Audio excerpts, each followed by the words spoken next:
सदक़ा फ़ित्र अपनी तरफ से और अपने नाबालिग बच्चों की तरफ से अदा करना ये वाजिब है। 4 चीज़ें हैं जो सदक़ा फ़ित्र में अदा की जाती है: गेहूँ, जौ, खजूर और किशमिश। गेहूँ 1.25 किलो के हिसाब से निकालने हैं, एहतियातन 2 किलो के निकाल लीजिए। इसी तरह जौ, खजूर और किशमिश से अगर आप सदका निकाल रहे हैं तो 3.5 किलो के हिसाब से निकालनी है।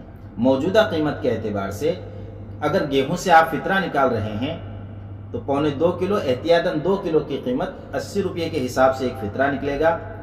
अगर आप जौ का फ़ितरा निकालना चाह रहे हैं तो 200 रुपये के हिसाब से एक फ़ितरा निकलेगा। इसी तरह अगर आप 3.5 किलो खजूर के हिसाब से फ़ितरा निकालना चाह रहे हैं तो तकरीबन 600 रुपये का एक फ़ितरा बनेगा।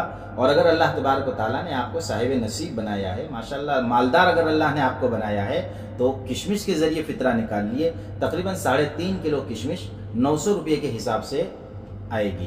तो खैर, अल्लाह ने जिसको जैसी ताकत दी है उसके हिसाब से फ़ितरा निकालिए। लेकिन यहाँ एक चीज़ जहन में रखिए, हम में से बहुत सारे लोग ये सोचते हैं कि सदक़े फ़ित्र के अंदर जैसे गेहूँ दे रहे हैं तो गेहूँ देना ज़रूरी है। ये ऐसा नहीं है, बल्कि अच्छी बात यह है कि आप उसके बदले रकम दे दे तो सामने वाले को और आसानी होगी। होता क्या है, हम फ़ितरे के अंदर गेहूँ देते हैं, वो बेचारा सर पे उठाकर घूम रहा है।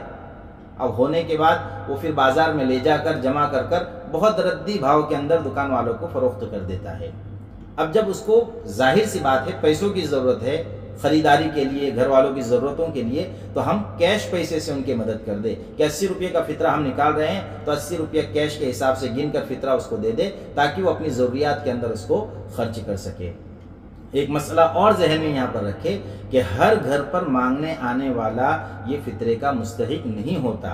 लिहाजा हम जब भी फ़ितरा अदा करें तो इस बात का ख़ास ख्याल रखें कि जैसे ज़कात मुस्तहिकीन को दी जाती है, ऐसे ही फ़ितरा भी जो ज़कात का मुस्तहिक होगा वही वसूल कर सकेगा।